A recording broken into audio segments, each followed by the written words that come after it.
Assalamualaikum. Welcome back to my channel. This is Uzma Ghaffar.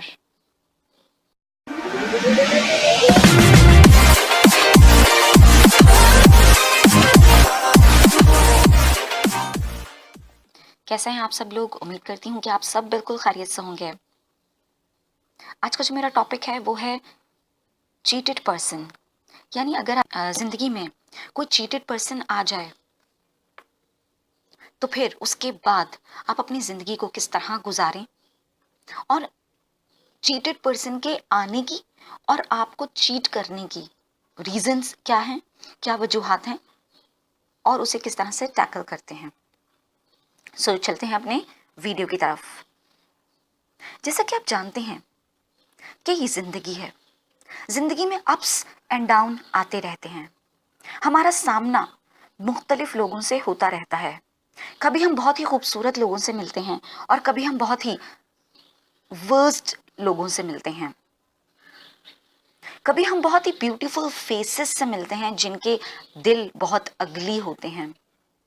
कभी हमारा मिलना बहुत सिंपल लुक पर्सन से होता है जो जिनके दिल बहुत खूबसूरत होते हैं।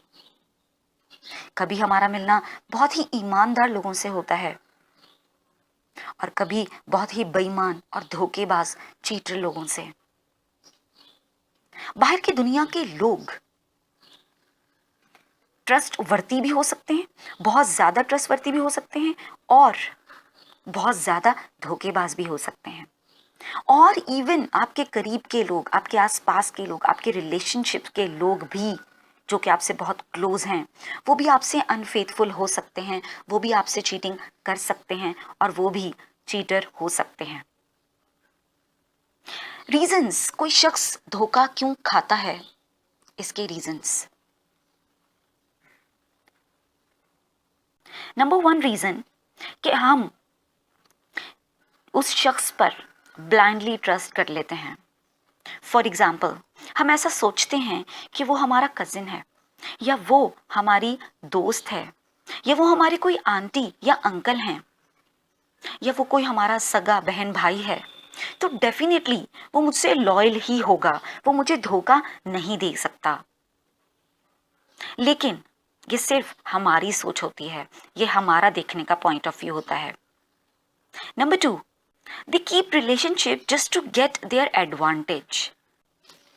या अगर लोग आपसे रिलेशनशिप रखते हैं तो उनका ये मकसद होता है कि वो आपसे जो भी उन्हें एडवांटेज चाहिए वो आपसे पूरा कर लें। अब वो एडवांटेजेस क्या क्या हो सकते हैं? वो बहुत से एडवांटेजेस हो सकते हैं, लेकिन यहाँ कुछ का जिक्र मैं करूंगी। Number 1, may be at the name of love, मोहब्बत के नाम पर आपको धोखा देना। Number 2, may be at the name of relationships, बहन भाई के नाम पर, रिश्ते के नाम पर धोखा देना। Number 3, they keep relationship on the basis of exchanging materialistic things. उनका रिलेशनशिप सिर्फ उसी वक्त तक होता है कि जब तक आप उनसे एक्सचेंज ऑफ मटेरियलिस्टिक थिंग्स करते रहो, यानी गिफ्ट देते रहो और गिफ्ट लेते रहो, दे दिलाना करते रहो। जहां पर ये चीज खत्म हुई वहीं पर उनका रिलेशन आपसे खत्म।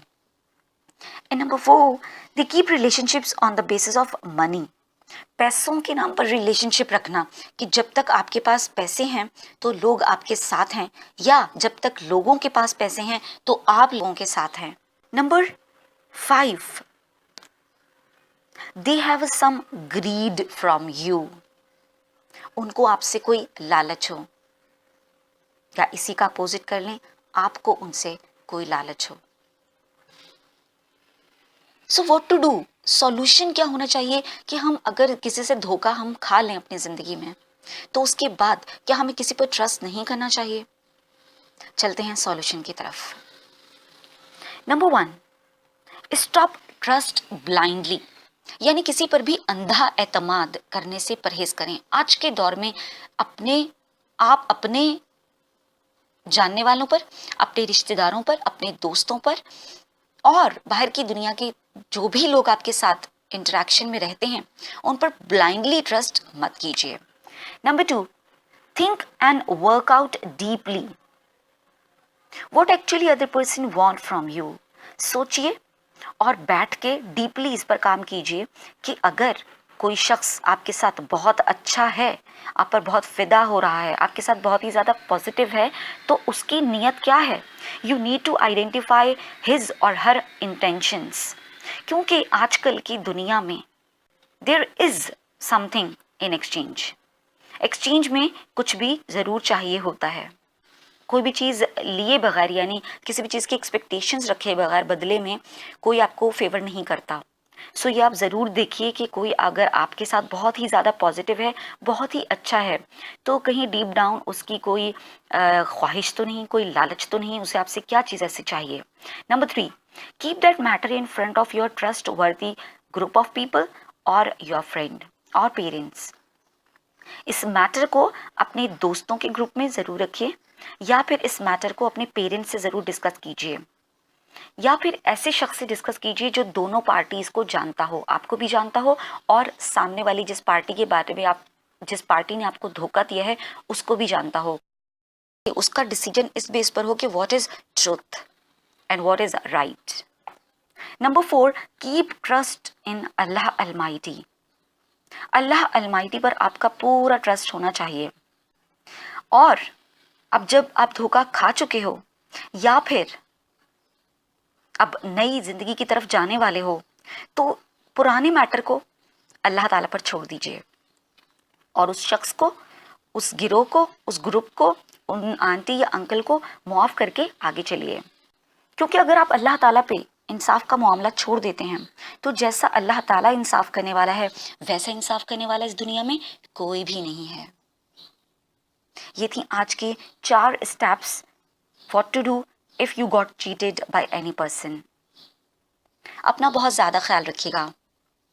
ये दुनिया जहाँ नेमतों से भरी पड़ी है, वहाँ बहुत सी ऐसे लोगों से भी भरी पड़ी है जो आपको चीट करते हैं और उन्हें इस चीज़ की रियलिटी का, इसके बुरे होने का एहसास तक नहीं होता। इस मैसेज के साथ कि अपने आप को चीटेड लोगों से बचाइए और ख़ुद को चीटेड बनने से बचाइए। अपना बहुत ज़्यादा ख्याल रखिएगा। Stay bless, stay smile. अपने दोस्तों के साथ ज़रूर शेयर कीजिए ताकि कोई उनको चीट ना कर पाए, और इन केस अगर उन्हें कोई धोखा दे चुका है तो वो अपनी नई ज़िंदगी शुरू कर पाएँ, ना कि पास्ट में, माजी में अटके रहें और अपनी ज़िंदगी को स्पॉइल करते रहें।